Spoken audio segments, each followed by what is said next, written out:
Have you ever left a meeting and then felt, oh my gosh, you didn't capture probably the most important element? Maybe you blanked out. And then it's super awkward because you have to ask your boss, well, what was that one thing you wanted? What if your meeting notes wrote themselves? Hey guys, I'm Dr. Liz Moyer, and I'm sure you spend a lot of times in meetings. But did you know that even if you're taking notes, 21% of the time it's inaccurate? I'm going to show you two of my favorite tools and then go through some practical examples that may just save you some time and a little bit of heartburn. Okay, so tool number one is Otter.ai. I have purchased the paid for version, and what this is doing is just showing you an example of a conversation I had with my friend Dr. Meg. You can see I have a summary and I have a transcript. It gives me an overview and it comes up with action items. If I feel like there were more action items, I can go ahead and add that. I also have an outline and it goes through really kind of what we talked about. Really cool, categorizes that for you. And then, of course, one of the things about this is that with it being AI, it's not always going to be very accurate, but it's about 94% accurate. And you can go in and you can correct some of the words, and that'll help it learn your accent and your vernacular a little bit better. So real quick, for those that are looking for plans and pricing, the free version is great. You get 300 minutes. The one thing just to be careful is that your actual meetings will be limited to 30 minutes before it cuts off. The pro plan is 1200 minutes and you can share it with up to 10 collaborators.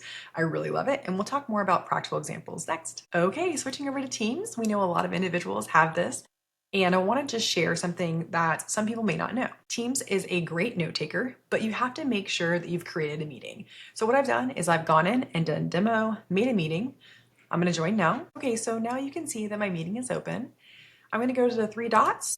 I'm going to press record and transcribe. Now, one thing is that because I am already recording, I can't do this. But in typical, when you are actually using Teams, as long as you've created a calendar invite, you can do record and transcribe.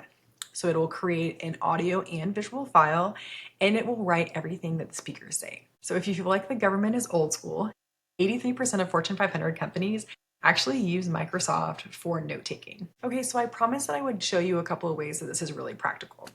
The first way it's practical is that you can capture do outs. Of course, in Otter, it's actually going to create those action items, but you can do this in Teams as well. And how you would do that is you would ultimately take the transcript and then you would put it into your large language model like Camo GPT, which is good for anything that's on a government network. And then you could ask it for those action items. Number two is we think about creating summaries because you're going to have people that miss meetings. You're going to have people in different time zones, or maybe you just weren't paying attention. And now you can go ahead, you can take an outline, you can take this summary, same thing. In Teams, all you would do, take that transcript, put it in Camo GPT, and now you've got a summary. So what else can you really use this for? One of my favorites is doctor appointments because sometimes there's a lot of information and you can just focus on what they're saying instead of having to take copious notes. My husband is in his PhD right now and he's gotten permission from his professors and he's able to capture lectures. So that's another great way. If you're in school or if you go to a seminar or a lecture, and you just want to be able to absorb that. Maybe one of my favorite things I've been doing is creating standard operating procedures. So as you're trying to create continuity, what you can do is speak into the platform and brainstorm, hey, this is the steps that I have to do in order to do task X, and it captures it. You then put that in the large language model, and then you're able to say, okay, here's what a standard operating procedure looks like. Take those steps and put it in here. And maybe my favorite is for brainstorming. If you are someone that likes to process by hearing what you're saying,